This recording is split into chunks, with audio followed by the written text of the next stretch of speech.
everybody. So today we will see the success of quantum free electron theory.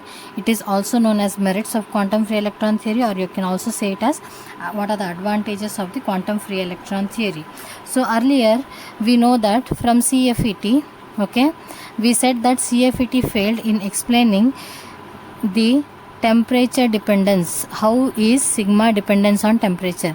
So they said that sigma is inversely proportional to root T, but experimentally it was observed that sigma is inversely proportional to just T. So this was one of the failure of CFET we had explained, and also the sigma dependence on N.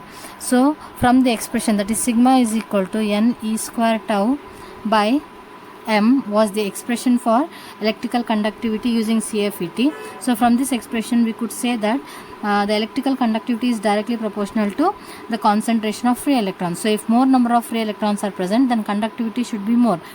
So now we will see how quantum free electron theory was successful in explaining the concepts which were failed in classical free electron theory. So the quantum free electron theory could successfully explain many experimental facts. So but for your syllabus you have detailed explanation of two of the cases. So we will discuss the two cases which I had discussed in CFET were the temperature dependence of electrical conductivity, and also the second one was the concentration dependence of electrical conductivity. So we will see one by one. So first, temperature dependence of electrical conductivity. So from CFET, that is classical free electron theory, it was proved that sigma is inversely proportional to root T, but experimentally it was sigma is inversely proportional to T. So here we can see the difference. So experimentally it was correct and CFET could not explain that fact. So now using this quantum free electron theory, we can explain the dependence of sigma on temperature as follows. So from the quantum free electron theory, we have the expression sigma is equal to N E square lambda m star by Vf. So N is concentration, that is concentration of electrons or carrier concentration. E is charge on electron. Lambda is the mean free path of electron. So mean free path of electron is nothing but the distance traveled by the electron between two successive collisions. So in that way the electrons will be taking many number of collisions. Taking the average of that will give you what is the mean free path. M star is the effective mass of the electron and Vf is the Fermi velocity.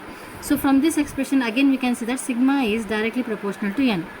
Sigma is from the above expression we can observe that sigma is dependent on N, it is dependent on E, it is dependent on lambda m star Vf. But this N, that is concentration of electron, the charge on electron and mass of the electron is constant for a material. For a material, the number of free electrons will be constant, and also the charge on the electron is 1.6 into 10 raised to minus 19 coulomb, and m star is nothing but the effective mass which will be constant for a given material. Now we can say that sigma is either dependent on lambda or sigma is dependent on Vf. So how is sigma dependent on Vf? We know that from Fermi energy we had an expression Ef is equal to half m Vf square. So so here you can see that Vf is equal to 2 Ef by m under the root. So it means that Vf is not having any temperature term. So Vf is not dependent on temperature, or Vf is independent on temperature. Now from where do I find the temperature dependence in this expression? N is gone, E is gone, M is gone, and also Vf also I have said that there is no temperature in that term. So it means that temperature comes from the term lambda, that is the mean free path. So how? Let me say it. So how we can analyze the temperature dependence of lambda? We know that now I said earlier you have, this is the positive ion, this is also positive ion. In this way the positive ions are present, okay, and the valence electron in the last orbit which is present is revolving in this way. These are the orbits of the valence electron. So electrons are present here. In this way the electrons are present.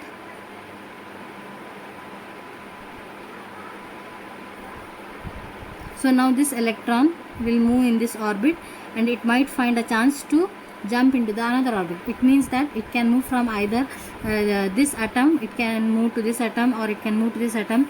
Anywhere throughout the metal, body of the metal, it can move. So it means that the electron is moving throughout the body of the metal. Okay. Now these electrons, when they are moving, we know that these are the positive ions. The positive ions, due to certain thermal energy, Okay, thermal energy is nothing but kT. Okay, due to certain thermal energy, what happens, these positive ions which are present are starting to vibrate about their mean position. So they are starting to vibrate about their mean position. When they are vibrating, the electrons which are moving throughout the body of the metal will come across these vibrations of the lattice. Okay, so what happens when they are coming, so this electron is moving and the atom is vibrating.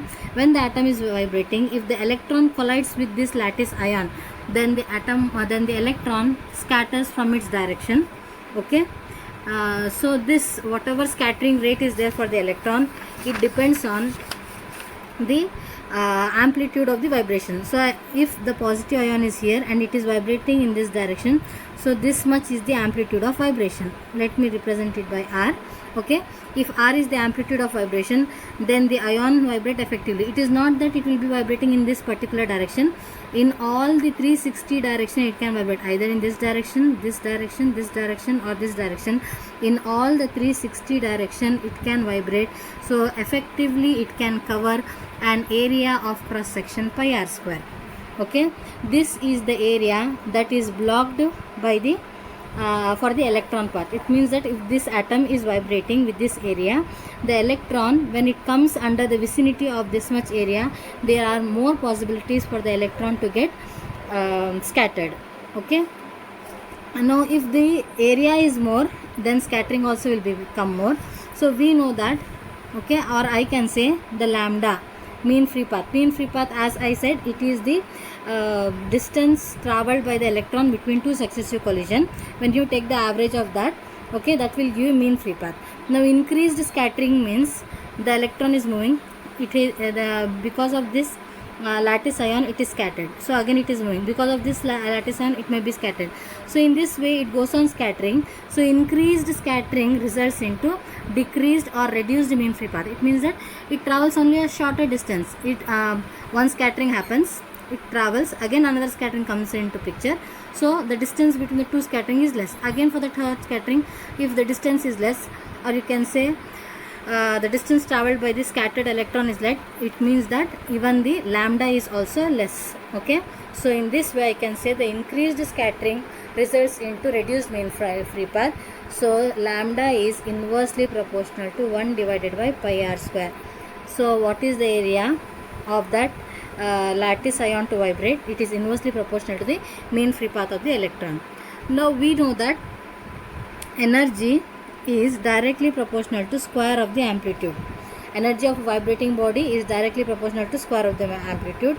And also we have the thermal energy is equal to kBT.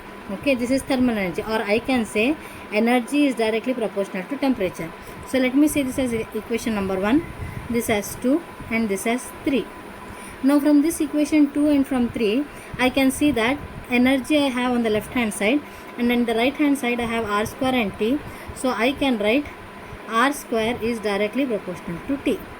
Okay, let me say this as equation number 4. Now this r square is directly proportional to t. From these two expressions I have got, this r square is present in equation 1 here. So I can write here, instead of r square I write lambda. Okay, sorry, instead of r square I write 1 by lambda is proportional to t. Why? Because r is at the denominator r square. So 1 by r square is directly proportional to lambda. So r square is proportional to 1 by lambda. So it means 1 by lambda is directly proportional to t, or I can write lambda is inversely proportional to t. So here I have proved that the mean free path is inversely proportional to t. So this mean free path, where it is present in sigma, sigma is equal to n e square lambda by m star vf. So it is present here. So at the numerator, so I write sigma proportional term to lambda, or sigma proportional to 1 by t, and hence I have proved that sigma is proportional to inverse of temperature using quantum free electron theory. Now we are going to see the second merit, or you can say the second success of quantum free electron theory, that is dependence of electron concentration on electrical conductivity. So in classical free electron theory, or we saw that using classical free electron theory, okay, using CFET, they said that sigma is directly proportional to n. If number of electrons increases, then sigma increases. But CFET couldn't explain even if n was less, sigma was more, and even if n was more, sigma was less for few materials. What was the reason was not explained by CFET. But using quantum free electron theory, we can explain it as follows. Why metals such as aluminium and gallium, okay, which are having 3 free electrons. So it means that aluminium is having 3 free electrons per atom,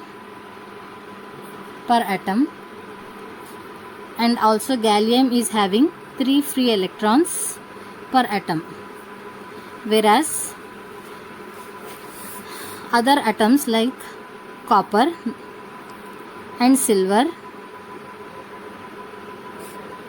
they had 1 free electron per atom. So the question was why aluminium, which had 3 free electrons, and gallium, which had 3 free electrons for every single atom. It means that these were the valence electrons, and also the copper and silver had only 1 free electron. The conductivity, as we know, for copper and silver is more when compared to aluminium and gallium arsenide. So from this relation we have sigma is directly proportional to n. It means that if n is more, sigma should be more. But when we saw in these cases, here n was more but sigma was less, and here n is less but sigma was more. What was the reason was not explained by CFET.